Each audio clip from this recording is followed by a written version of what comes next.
Hey, everybody. It's me again. I am just finishing up my 4 weeks of teaching on Outschool, and I wanted to give you all an update on how it's going. I think there are a few things that I've learned along the way that might help you as you begin your Outschool journey. The first is I didn't realize that after someone takes your class, you can send a message to that learner right away.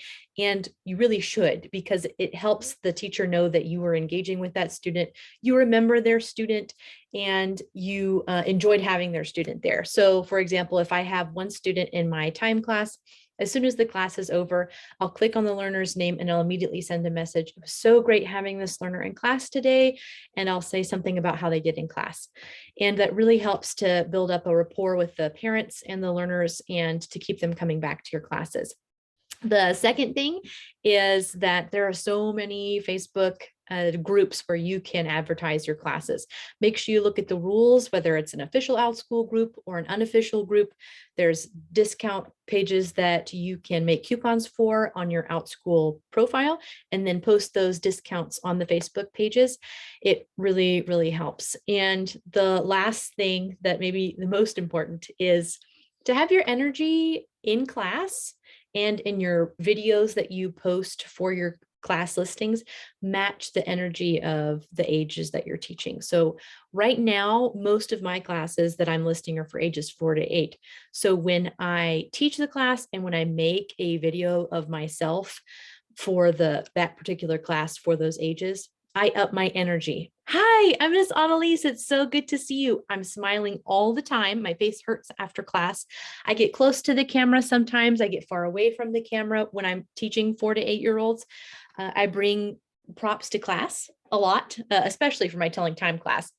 And we play games. And if I feel like they're getting bored, I will stop my plan and change what we're doing in the moment for a 4 to 8-year-old.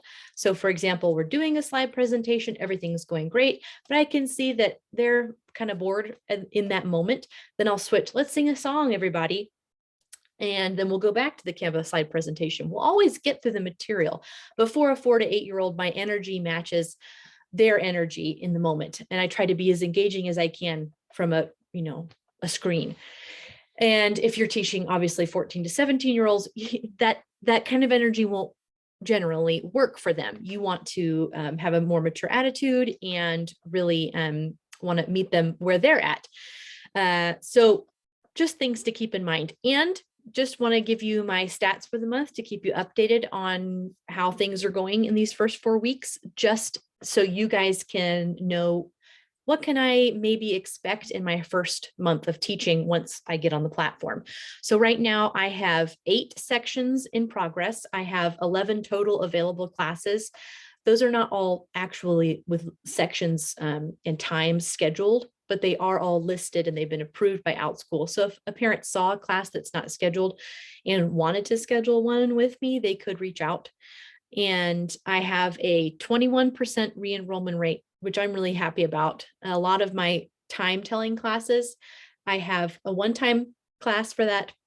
And then I have an ongoing class, which I made after I realized how popular my Let's Learn How to Tell Time class was. So once they take the one-time class, they can choose to go ahead and enroll in an ongoing course in that same vein. And also a couple of my students who have been in my time telling class wanted to take more classes just with me. So they took my music class. So that's been really encouraging for me. I have a 5 out of 5 star rating so far. And please know that I know that that will not stay that way, because you as a teacher and you as a parent, you're always going to find that some people like your teaching and some people don't. So don't be discouraged if you do get low star ratings. You want to take that feedback and see if you can change anything about your classes. And if you don't feel like you can't, you feel like there are other people who are enjoying your classes and getting a lot out of them, then you can let that go.